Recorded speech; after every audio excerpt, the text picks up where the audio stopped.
Let's bring this special meeting of the Bullitt County Board of Education to order. We need to look at the agenda. Let's see if no changes to the agenda. It's a special meeting. Okay, presentations. Need to adopt it. Oh, yeah, that'd be a good idea, wouldn't it? I need a motion to adopt the agenda. So moved. Have a motion. Need a second? Second. Have a motion second. All those in favor say yes. Yes. All righty. Thanks for having my back. You got it. Okay, Ms. Thompson. Would y'all please join us for the pledge? I pledge allegiance to the flag of the United States of America and to the republic for which it stands, one nation, under God, indivisible, with liberty and justice for all. Our board team commitments for Bullitt County Schools is to improve our effectiveness. The board team for Bullitt County Schools commits to maintain primary focus on student learning, continuously review, define, and work toward district goals, listen to each other, speak freely, work and learn together, and support one another. After careful deliberation, support the majority's decision regarding shared goals for continuously improving district-wide student learning. Agree to disagree respectfully. Delegate implementation of board decisions to superintendent and leadership team. Thank you, Ms. Atwood. Welcome to the October meeting of the Bullitt County Board of Education. The board welcomes public comment every month, but we do have a protocol. We have a sign-in sheet that we ask you to sign, and thus far we have one person signed in. And when you speak, we ask that you keep your remarks to 3 minutes or under. So at this time, is there anyone else that would like to sign up to speak, please? No one? All right. Thank you for being here, and enjoy the rest of the meeting. And if Ms. Atherton will join me at the podium, we have some students to recognize tonight. It's always exciting to recognize students and their accomplishments in Bullitt County schools.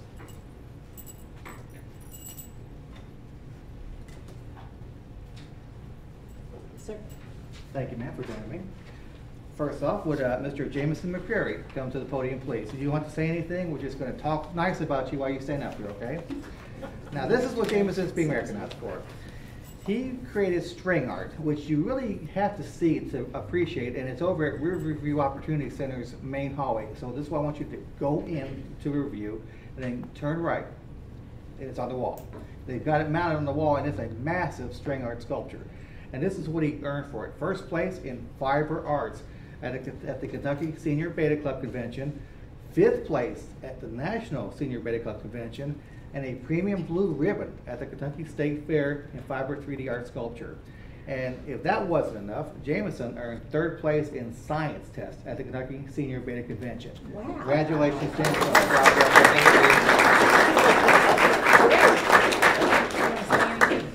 No. but you have to stay up here because you have fellow students from Bull Central High School. Right. Jameson's a Bull Central student, but he also attends Riverview's Career Readiness Center. These students attend, I haven't seen Ian Rock here. Is Ian Rock present? I haven't seen him, but we'll make Jameson stand up here while I read it. 1st place in 9th grade Social Studies Kentucky Senior Beta Convention. This student is here. Dallas Branham of Bull Central High School. Come on up. Congratulations, Dallas.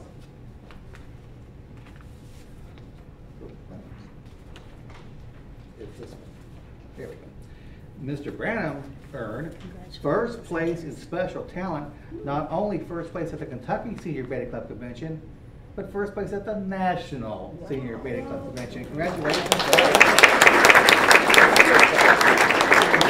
told me his special talent was dance, and is there anything that you wish to say?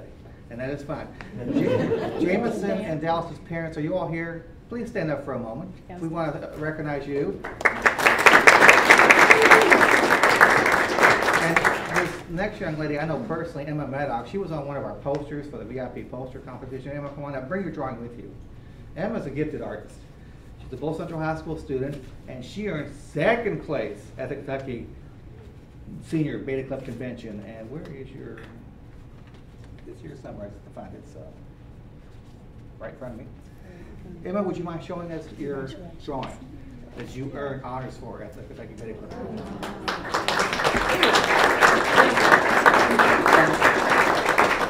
Amy McDowell knows I want to make her stand up because she is the Cedar Grove Elementary School librarian. So congratulations, students, and thank you, parents, for your support. They work hard, but the parents work as hard. We know that behind the scenes, so thank you, guys. Emma, would you like to make any comment? My mom made me bring this. We applaud your talent and how well you represent. We love moms. Yeah.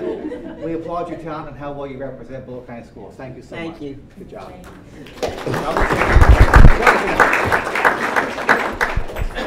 And we have, for the first time in my recollection, not one, not two, but 3 National Merit Scholarship semifinalists. That's extraordinary for a school district. So we want to recognize Jake Keys of Bullitt East High School for earning this prestigious honor. Jake, come on up.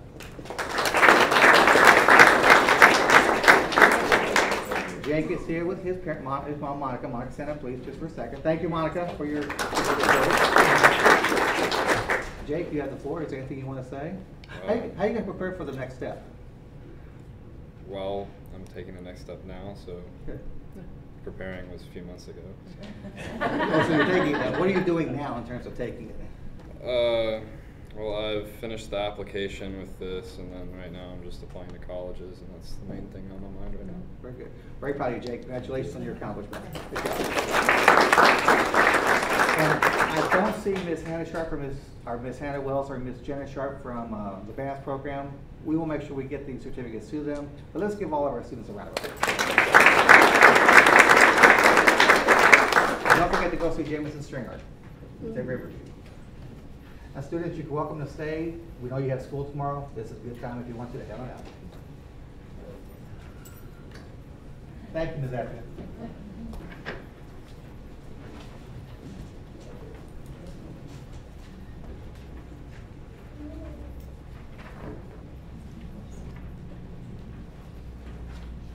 Sarah?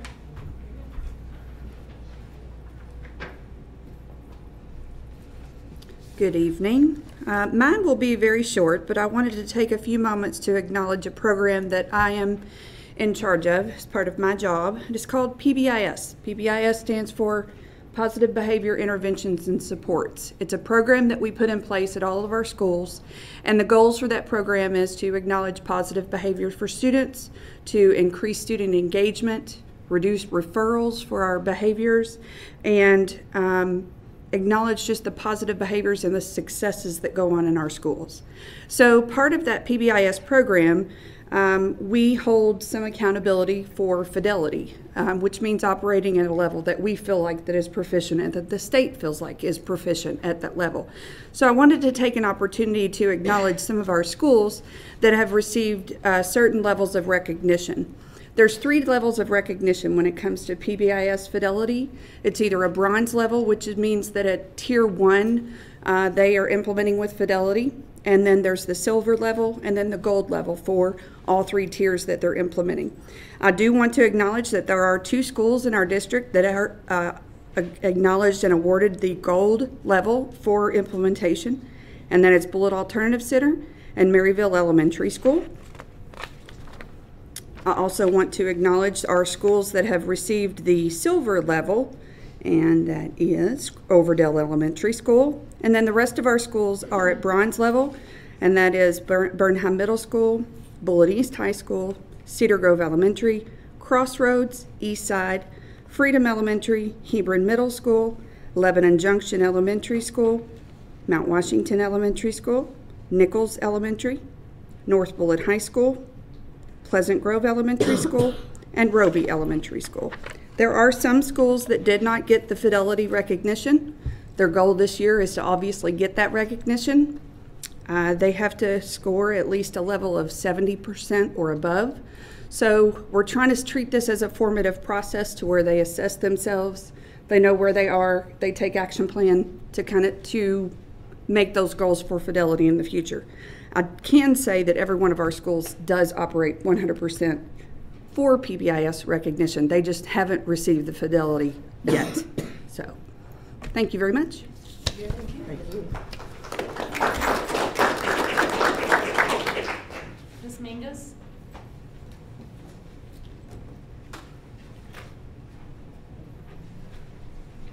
Thank you for having me. I'm Crystal Mingus, and I'm the recruiter for McKendree Worldwide, McKendree University. We are at Bullitt Central High School College and Career Center, but I'm here to tell you that most of you don't know we're there. We've been there since 2015. My predecessors, while a lot of people know them and really like them, have made it easier for me, but I feel like I'm working with a clean slate because many of my teachers, principals, or students don't know that we're at Bullitt Central having adult classes at night. If you are enrolled in our bachelor's program and you have a face-to-face class, you will come 2 times a week to our classes, and you will complete a college course in 1 month. This is very interesting to a lot of children. I just went to a college fair and I was calling them in. What are you going to school for? What are you going to school for? Did you know we're right across the hall? They didn't know we were across the hall, but they were interested in our accelerated 1-month program. We do have all of our classes online, and they are 8-week program. We're regionally accredited. We've been in Kentucky for over 40 years. We came to Kentucky from our home base, Lebanon, Illinois, over 40 years ago because there was a battalion at Fort Knox that needed a bachelor's degree. So we came out of Illinois and got them their bachelor's degree.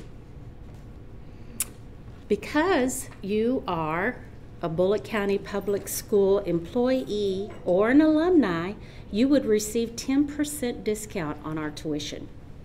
Okay? Currently, for a bachelor's degree, we are charging $3.90 per semester hour. And then you would get a 10% discount. Are there any questions? Any questions? We begin a new class every month. In November, we're starting a management course. Okay? Any questions? No? If you would like information, I have plenty of folders here that tells you we have 1 class per month. You meet twice a week, and then you completed your course and you move on to the next required course. Okay. All right. Thank you. You have some master's courses too. We do. They're online. All of our master's courses are online until maybe we get enough students. We need at least 10 students to hold a class. Yeah. So, yeah. You're welcome. Thank you. Thank you. Thank you.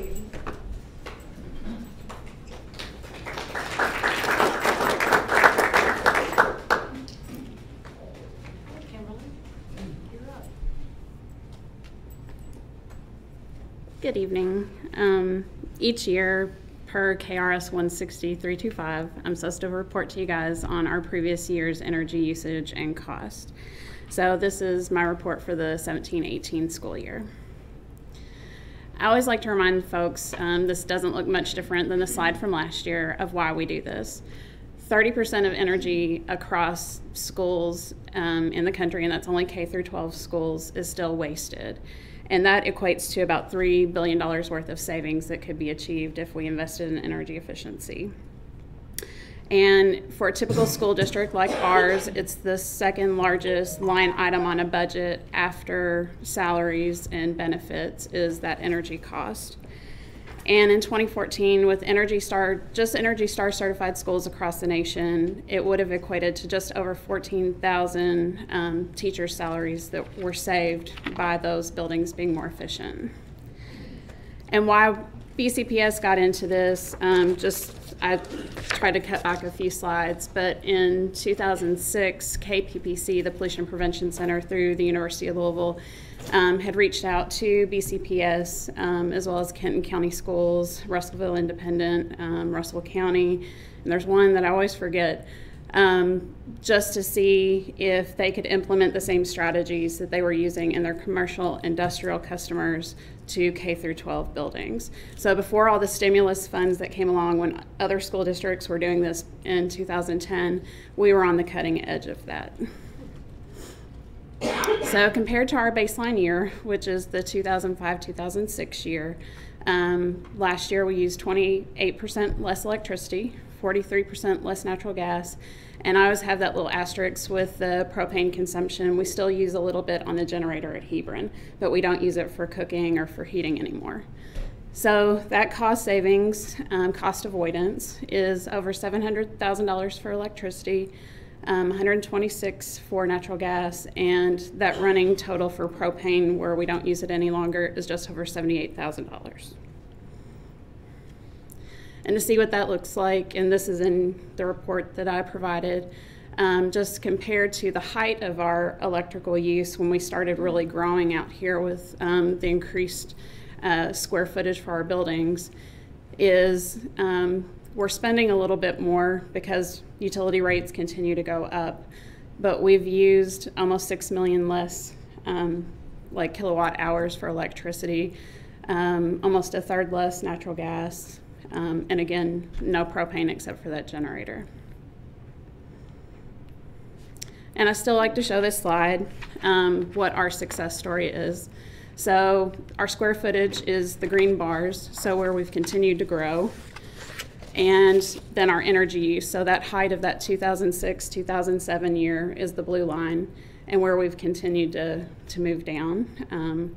We've had a few rough years, and we crept up just a little this past winter, from January to April, having like one of the coldest Aprils on record, really ate into our natural gas use.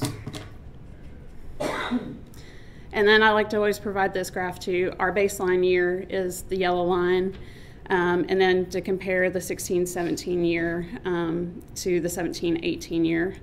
And so you can see, like in January, where we had that really, really bad cold spell, the blue line is significantly larger for last year than the year before. And so we've been a great partner with Energy Star. We have 18 Energy Star certified buildings now. Our average score across the district is a 91, and we use their free tracking tool, so it's no cost as far as like LEED certification that costs a lot of money to have engineers and architects involved. We've been Energy Star Partner of the Year in 2016, and hopefully we can do that again for next year. I'm going to submit our application by the end of next month. And just a lot of great recognition for the school district for all the things that we've done. So last school year we had 16 student energy teams. We recertified all 18 of our buildings.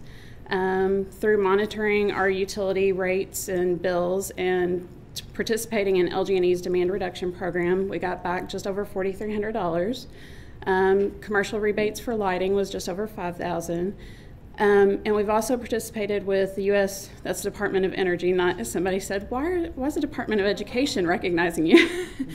So it's the Department of Energy, and their Better Buildings Challenge. And through the renovation at Mount Washington Elementary, we've received national recognition with them being a showcase building. And I've mentioned this to Ms. Atherton. They're going to be on site with us November 13th to get some more press around the project at that building.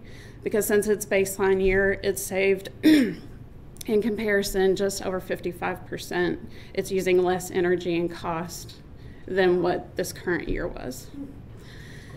And then we've always participated with the School Board Association, LG&E, and so we got almost $12,000 towards my salary.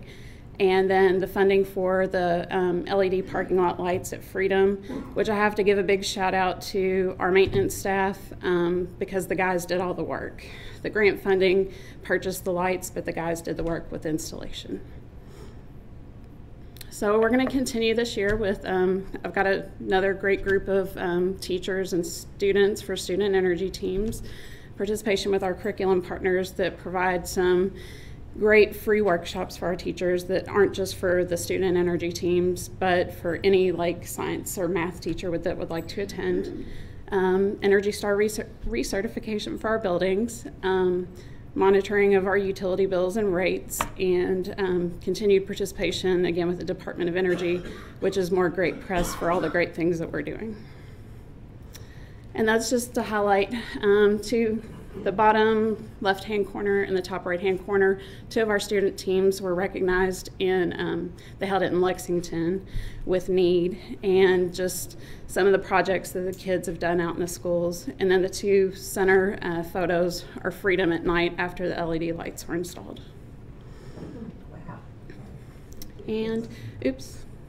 Last photo, we had our energy mascot contest last year to rebrand the energy watchdog, simply because I had a lot of people coming up to me, besides him being a little dated CFL light bulb, saying, well, how does this relate to watchdog dads? And so it was time to rebrand. Ms. Toyama, she won. She was a 5th grader at Overdale. And I thought, because this is a team effort, it's not just me, it's every action that people do, from the decisions you guys make to people shutting off lights in their classrooms. And so she came up with the Green Earth group. So that's Wire Guy, Firelight's the little lightning bug, and Baby Green Earth. So as I find a place that's reasonable to make some of the switch plate stickers and some posters, you'll see those more throughout the district. Thank you. Thank you, Nancy. Kate?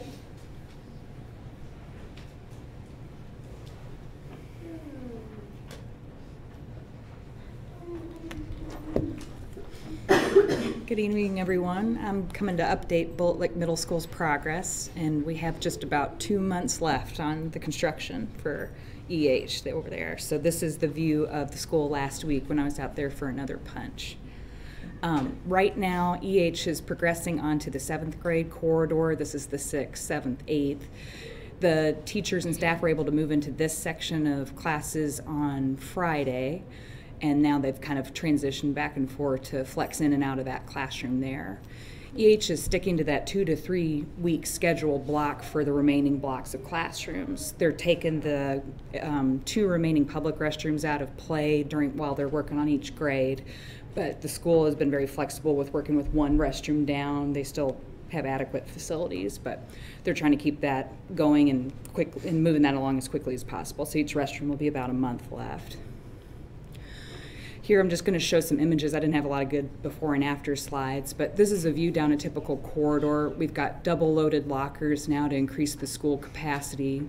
Every time they finish a graded hallway, they'll come back with the new ceilings and flooring there. So that's why you're not seeing this completed here, but they do have the 8th grade classrooms done and moved into. So some better pictures of the outside being finished. The covered walkways are complete. Their brick cornice is nearly complete around the entire part of the school. They only had about 7,000 square feet of roofing left as of my last progress meeting 2 weeks ago. I'm expecting they're done as of my progress meeting tomorrow. So that's out of the way. I was a little worried about weather and everything that we had this year. But it looks like they're going to be on track to finish that up, and a brand new roof, everything's taken care of there. This is just another view as you're standing under that covered walkway area, places to wait for car riders. So this is a new car rider drop off. Really bright, covered for inclement weather. I think it looks nice and bright under there too. This is a view of the cafeteria presentation space. This is going to be the presentation wall with a projector aiming there. We've got stage lights for any time they want to do a performance, and then back behind you in this picture is where they could set up seating and just have presentations. And then these 2 garage doors are showing the back side of the flexible classroom space. They still have some trim work to finish, but EH's crew is really focusing on getting the classrooms done. And as they have time when they're phasing in and out, they come back and finish work in areas B and C, those common areas. And this is a view of the new serving line. This was in your board packet, but just the cafeteria is much brighter than it was before. Bigger serving line that's double loaded for students to come in and out of the class, or for lunch periods. And then again, the common space, just another view of it. There's going to be a partition on the inside of the flexible classrooms going in middle of November. Right now they just have a temporary partition while they have 2 classrooms operating out of there during the phases. And there's going to be new flooring in here, and then a new logoed emblem out front here too, just to add a little more color and a little bit more just some logo and color and everything, so I think it'll look pizzazz. That's right. That's good. A view of the media center check-in desk and new media center. And then just kind of stepping back into the space, this is the overall view of that media center there, and get set up with books and moving into that space there. And every space in Bullitt Lick Middle, and I think you all are aware of this, got new finishes, new paint, new lighting. So this is just a view of the band room right now, much brighter, cleaner, looks new, refreshed. So really that's what I had for this presentation today. It looks like we're on track as far as an overall schedule. When I asked EH about it, they're sticking to that 2 to 3 week incremental blocks. January 2nd, still substantial completion. I could see some punch list items going a little bit past that, but not enough that would slow up a certificate of occupancy or anything. They're staying on track, so I feel confident that we'll make that goal. I went back on a PD day and snuck around and looked at everything. Good. The library's wonderful. Good. The gym is phenomenal. It got my grandson's okay. He thought it was great. He thought it was great. Good. It looks beautiful. Great. I'm glad. I think everyone's proud of it, and the students seem energized and very happy. Thank you all. Thank you.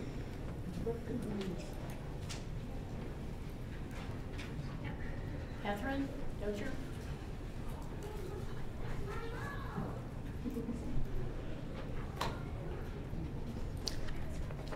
Good evening. I just wanted to come and talk to the school board kind of about special education. I feel like, and I've had a conversation, I've gone up the chain, okay? I've talked to the principal of my school, talked to the ARC chairperson, I've talked to Mr. Cobb, talked to Mr. Bacon. I feel like, and I've talked to other parents that have kids in special ed with disabilities, and I feel like it's just an area that there's so much for a school board to take on and so much for the people in this building to take on, and because the disability section is kind of a small portion in the grand scheme, I think sometimes things can kind of get overlooked a little bit for these kids. And I don't know that there's really a true strong advocate somewhere. So I've decided I'm going to advocate because it affects my kids very much so. I know we've got a shortage of special ed teachers. Mr. Bacon and I have talked about that. And we can all sit here and say it's this person's fault or it's this or it's that, but part of the problem with having a shortage of special ed teachers is that not only are our kids not getting certified teachers teaching them, but when parents go into these ARC meetings now, the substitute teachers are not in those ARC meetings. They're pulling in another special ed teacher that's not teaching that child. And I can tell you from my own experience over the last 2 months that there is a lot of miscommunication. And my kids were not getting everything that they needed because it's requiring somebody from this meeting to go back and tell the people in the classroom what's needing to be done. The way the special ed works is that these kids get what they call like a point sheet every day, or at least this has been my experience and people that I've talked to. I went to an ARC meeting, the point sheet was supposed to be updated. It was over 2 weeks, it wasn't. I had to call 6 people to get on this, and the person that was supposed to do it just forgot. They forgot. They didn't make a note in the meeting, and so they forgot. Had I not called the points sheet, and the point sheets are important because when I'm looking at my kids' progress, I depend on that to see if they're doing better. When I take my child to the pediatrician, to their behavioral therapist, to their speech therapist, we're all looking at that document to see how they're doing. And it's very frustrating because I thought, how would that excuse work for a kid to go to their teacher and say, I didn't do my homework. I forgot about that assignment because I didn't write it down when you told me. I'm pretty sure that teacher would give that kid, and rightfully so, a pretty stern talking to about being responsible. And part of being an adult and doing all this is making sure you get your assignments done. So, I mean, my kids don't even get their homework half the time. Today, I had to go up to the school because the regular teacher gave it to special ed classroom and they didn't put it in their folder. And by the way, where my kids go to school, Pleasant Grove, their K-Prep scores for special ed students in reading was, I believe, 20% below state level and 10% below the rest of the district level. So while they want to talk about these great numbers that they have for general education, they are failing miserably for students with disabilities. And that's a real shame, and that's something that does not get talked about.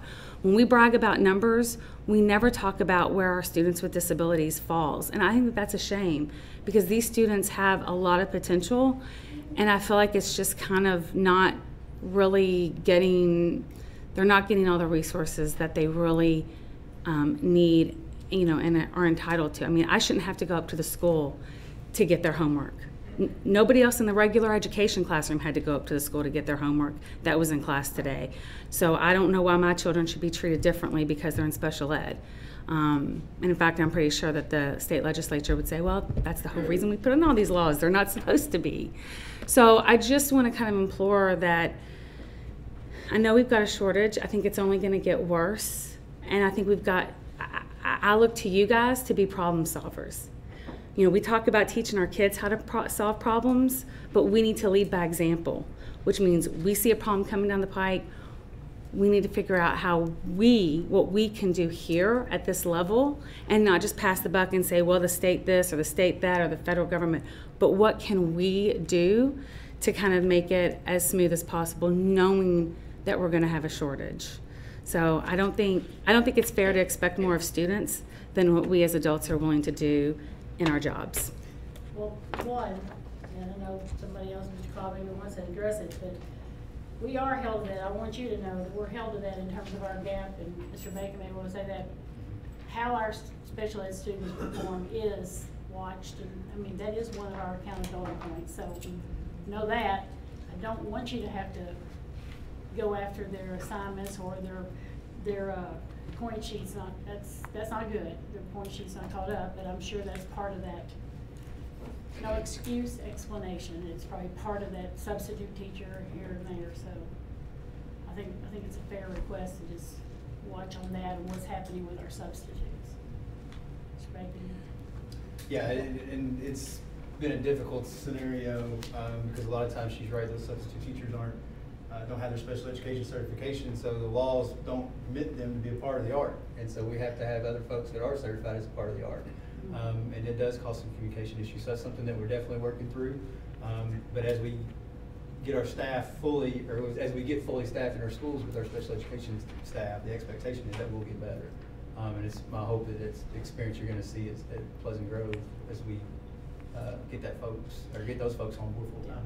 If the substitute is like long-term, are they generally like retired? Are they generally certified? Depends. Can those people attend? It depends on their certification. Okay. Is there any, where's Mr. Cobb? He's at Wonder if there's anything from coming down from the state that's going to address that, because I see you're seeing them not being there, not filling it out, and then they're not being allowed to be in on those meetings. So. It's a problem. And then the ARC person that is, or the special education person that's there, well, they're also overworked. So they're stretched thin, and they're probably not really able to do as much as that they need to do for really any of the students, including their own that they're in class, you know, with. So as I told him, I don't know who we need to speak to at the state level. I'd be happy to do that, but I mean, Mr. Bacon has indicated that this problem is probably only going to get worse in future years as there continues to be a shortage of special ed. If we see this problem coming, let's be proactive. That's what I tell my kids all the time. We've got, you know, they're 8 and they already know proper planning prevents poor performance, and they hate my saying, but they know it, and it's true. So we just need to do that. And as I said, I know there's a lot. I mean, I read the full agenda, the 11 pages. I know there's a lot that everyone here manages, and I know sometimes that this can, just like anything, at times can get overlooked because there's a bigger problem on the horizon or whatever. So if you're willing to take it to the state, and could we get her some data about the positions and maybe talk with Jefferson County about their unfilled positions and see if we can, if you're willing to go after them and talk to it about how we're going to do this. I am Would it help absolutely. you to have some data? Yes, I'm absolutely willing to do that, because I know some of this is, we are handicapped in part by the state, and I don't think that they get the big picture. I do know that a lot of times when they put in these laws, I called, nobody from a school came and talked to them and said, here's how it impacts us. No administrators, no teachers, no one. Now granted, this was like probably, I think some of these laws were enacted 10 or 15 years ago. Longer. But, so they're not, so my point being is they were not getting input from the people where every day they're seeing it on the ground. So, and I don't know what experience half of these people have teaching. I mean, they may not. Some of them are lawyers and accountants and this and that. They have no idea how the practical effect is in a classroom. So I'd be more than happy to do that. I just want to kind of, raise, awareness, because these kids have a lot of potential, and I think some of them are just falling through the cracks, and some of them don't have parents that can really come here and advocate because they're working all the time, or they just take the attitude that it's not going to make a difference anyway. So I do not take that attitude. So thank you. Valid concerns. So thank you all. All right, thank you. Superintendent's report. For me. All right, so this month we're going to look at the second standard of 7 for the superintendency. And last month we looked at strategic leadership, and this month I'm going to talk for a second about instructional leadership. And the language around that standard just states the superintendent supports and builds a system committed to shared values and beliefs focused on teaching and learning, where performance gaps are systemically eliminated over time and each student graduates from high school, college, and career ready. This is probably the area, if I'm being completely honest, I've spent the most time on since I've gotten here in July. Something that I'm extremely passionate about. Some of the things that we're really focused on and that we're working on is a really intentional focus on the advanced ed standards for quality. And you see that work displayed around the room. As you know, advanced ed has a system of standards that really define what high-performing schools look like. And so our student learning team is doing a deep dive with our principals. Our principals come in and meet with us weekly after school. It's been on Wednesdays, and we've taken and chunked that out, a few standards at a time, and really dived into those and looking at what the rubric says should be in place around these standards for high-performing schools. So it's provided a lot of great comment and conversation amongst our principals, and they've done a great job with really jumping into this work and taking a look at the systems and processes and things that they have in place at their schools, getting out of the data per se and looking at systems and processes to see how we can improve. So that's been an intentional focus of ours and will continue to remain an intentional focus. Also, we've had a lot of work done with our principals in particular around the artisan leader, and this is the Mike Rutherford work. That work started back in the summer, and it continued at our last LTM in October, and then he'll be back again this spring to do some more work with us. And that's working on looking at communication skills between principals and teachers and giving great feedback and what that looks like, sounds like, and feels like. We actually had a lab for elementary teachers at our October LTM that was fabulous. So they got to observe a lesson with Mr. Rutherford and watch as he gave that teacher feedback and what that looked like from an instructional standpoint. So it was a really great experience for them. We've got a continued focus on our thinking strategies that have been ongoing in our district over the course of the last couple of years, and the teachers rave about that. A lot of work on Bullitt days is around that work, and that's going to continue to go. Also, we've arranged with Advanced Ed to do a district-wide Elliott Suite, and what that will do will, if approved, by the way, it's coming later on. That's one of our plans. Is to have them come in and take a look at all of our schools and look at the level of engagement in our classrooms. So it's really going to provide our principals with great feedback on how engaged our kids are in the classrooms if we're able to do that. Also, our purpose and direction work is to come over the course of the spring semester. We're going to be meeting with some community members, business leaders, parents, students. The board will be a part of that conversation, and each one of those stakeholders as well. as we really try to define what is it that are our core values in our district, what is it that we believe in and we stand firm on, and we're going to base our decisions around. So that'll be a big piece of that. Works continue to move forward on our profile of a graduate, and we're getting ready to the point where we're close to having a draft on that. We'll be able to share that with the teachers and principals and board, and also community and business members, and get some feedback from them. So we're excited about that work as graduation requirements in our state change. This will be a shift that goes along with that. And then the last thing I've listed up there is our redesigned board work sessions that'll start in November. We made a commitment to use those work sessions to really focus on what's going on in our schools. So each one of our principals will have the opportunity to talk with us throughout the course of the year, you guys throughout the course of the year, to provide you some information, not only on K-Prep scores, which are important, but also just really what are the improvement priorities in school, and what are the goals those principals have and those leadership teams have in their buildings, and what are they doing to achieve those goals, and what support do they need from us. And so we'll be able to provide a forum for that conversation at each one of our work sessions for over the course of the year. So really, really excited about that too. Before you go off of Yep. that standard, and just because I want everybody to hear this and it's being live streamed, the whole point of that standard is to make sure that we are focusing on those performance gaps, and that's with all groups, whether it be our students with disability, if it's our students who have demographic needs. That's all free and reduced lunch.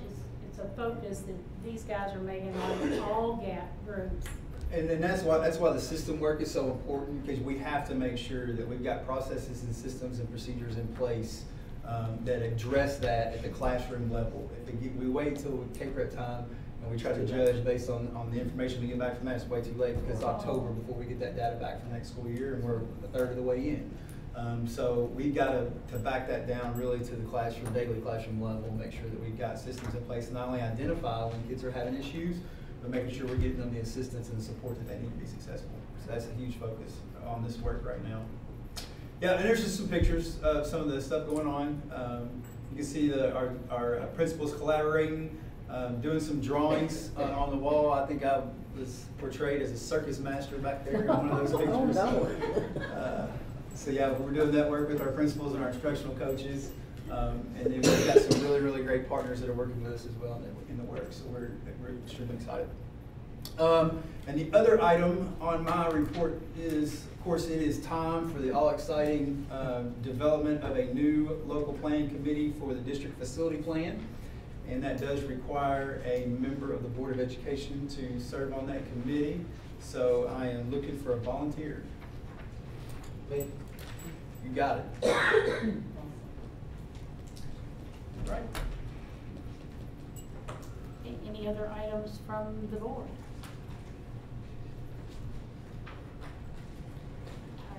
Consent items, and I guess I'll ask you guys if you've had a chance to look at them. I have one comment about consent items, and that is, I think it's in this one, in consent items. Holy moly, $81,000 for a change order. That's just a lot, and I've followed up on it, and everybody here knows that it's something that could not have been avoided. So. That is on there, isn't it? It's on there. Yeah. So, everybody had a chance to take a look at all the consent items? Okay, you need a recommendation. Your recommendation. Oh, I'm sorry.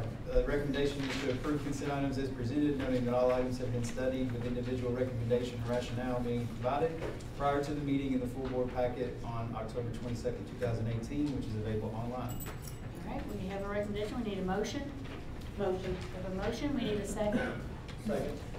A motion and a second. Any other discussion? All those in favor say yes. Yes. Yes.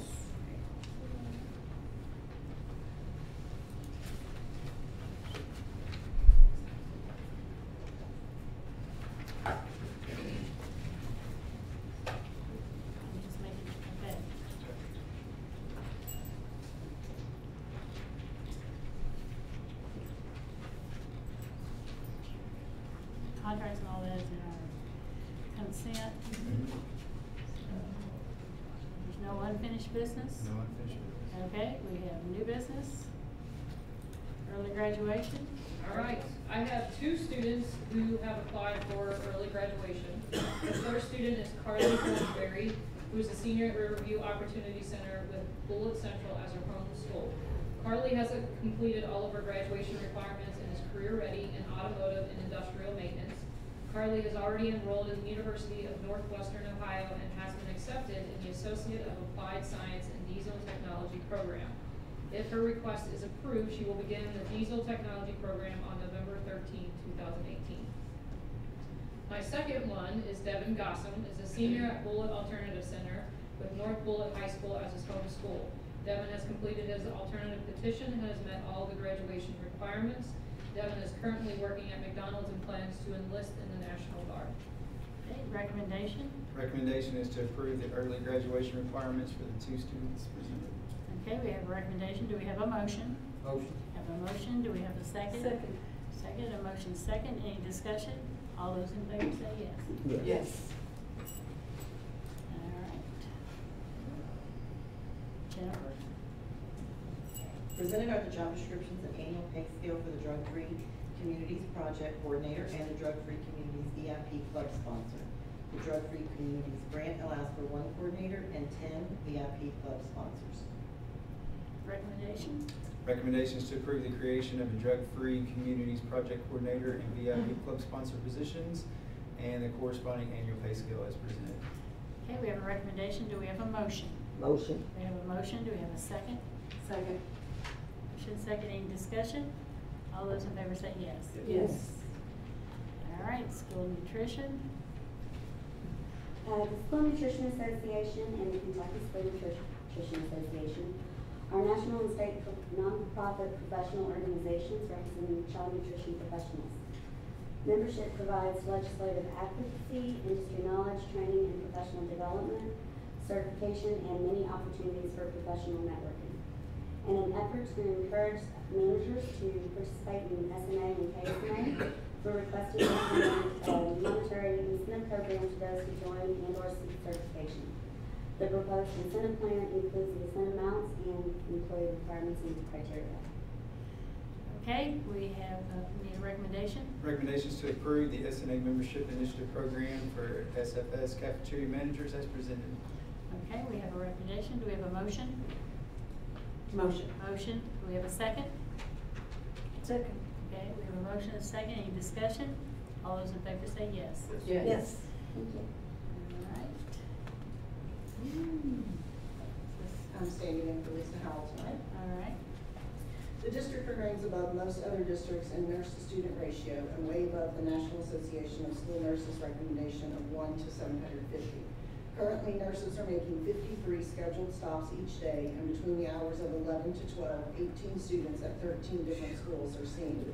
At the very minimum, this requires 7 nurses a day, but this does not allow adequate time if the child is experiencing a severe high or low blood sugar reading and needing direct nursing involvement for recovery. Contracted and substitute nurses are being used each day in order to meet all students' health needs. If there is a nurse out on leave, ill, or on a field trip, there are no additional resources to meet the strict timeframes. These 2 requested positions are needed to safely and effectively meet the increasing medical needs of PCPS students. Superintendent Jesse Bacon recommends creation of these positions for the 2018-2019 school year with support from the general fund. Continuation of the 2 positions is contingent upon alternate funding sources for future school years. Do you want to read your recommendation? Sure. To approve the creation of 2 additional nurses as requested for the remainder of the 18-19 school year. Continuation of these 2 positions is contingent upon securing additional funding sources. And we're talking about Medicaid reimbursement, so we're going to be able to start doing that too for our nurses. It'll help out with that. Lorraine, you do what? I make a motion. You betcha. We have a second? Second. We have a motion and a second. All those in favor say yes. Yes. Just go back to that. Do a little, should have done a little discussion about that, but how many, I just want to know how many students per nurse, how many nurses do we actually have?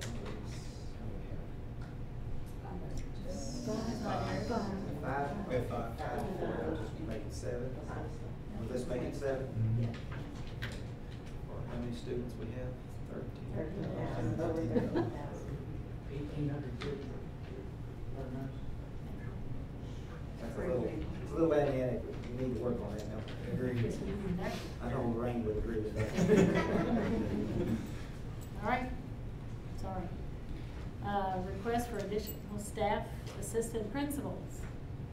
Presented is a request to add 2 assistant principal positions, one for Brooks Elementary and one for Shepherdsville Elementary, beginning immediately. Funding is available for the additional positions in the general fund. Okay, recommendation? Is to approve the request to add 2 assistant principal positions as presented. Okay, we have a recommendation, we need a motion. Motion? Have a motion, we need a second. Second. A motion and a second, is there any discussion? All those in favor say yes. Yes. All right, tuition-based preschool. All right, in order to qualify for state-funded preschool, students are eligible based on income or developmental delay. Several surrounding counties offer a tuition-based program, including Oldham, Warren, Nelson, Spencer, and Bardstown City. Tuition-based program will allow the preschool department to serve more students. Additional students that do not qualify by either income or developmental delay would be able to participate based on availability. For example, at Maryville, there are only 9 students in the AM class and 8 in PM. There are several slots available at this site for tuition-based opportunities. Beginning this program in January 2019 is proposed with initially opening it to children of BCPS employees that reside in Bullitt County. Also presented is the Bullitt County Preschool Tuition-Based Guidelines of the 1819 Preschool Tuition Contract. The preschool department has worked alongside the finance department to develop the contract and guidelines for the BCPS tuition-based program. Upon approval, they will reconvene in March to create a 1920 contract. The contract for the 1920 school year will include the opportunity for the general public to participate at a higher rate. BCPS employees will pay a discounted rate. Okay, recommendation? Is to approve the request to initiate a tuition-based preschool and the contract presented. Okay, we have a motion, we need a motion? So moved. Have a motion, need a second? Second. Have a motion and a second, any discussion? Do you have people waiting to, I mean, do you know that they're out there, kids that are gonna be interested in this? Every year when we screen kids, and Ann Reed could maybe answer it better than I can because she's the coordinator for preschool, but every year you have kids that don't qualify income or developmental delay at registration and screening, and so this will give those parents an opportunity to. I think it's great. That's wonderful. I just know if you knew Wonderful. there are people waiting. And since Head Start went full day 2 years ago, we've also had parents asking about paying tuition for preschool. Okay. All right. We have a motion and a second. All those in favor say yes. Yes. Yes. All right. Creation of a middle school ARC chairperson. Presented is a request to add a middle school admission and release committee, ARC chairperson, beginning immediately. Funding for the position was approved at the September board meeting with the budget approval. Please see the supporting documentation. The job description is also provided. Okay, recommendation? Is to approve the request to add a middle school ARC chairperson to begin immediately. Okay, we have a recommendation. We need a motion. Motion. Have a motion, we need a second. Second. Have a motion and a second. Is there any discussion? All those in favor say yes. Yes. As authorized by KRS 61.8101F for discussions or hearings which might lead to the discipline or dismissal of an individual employee without restricting that employee's right to a public hearing if requested. We need a motion to enter into executive session. Motion. We have a motion. Do we have a second? Second. We have a motion, a second. All those in favor say yes. Yes.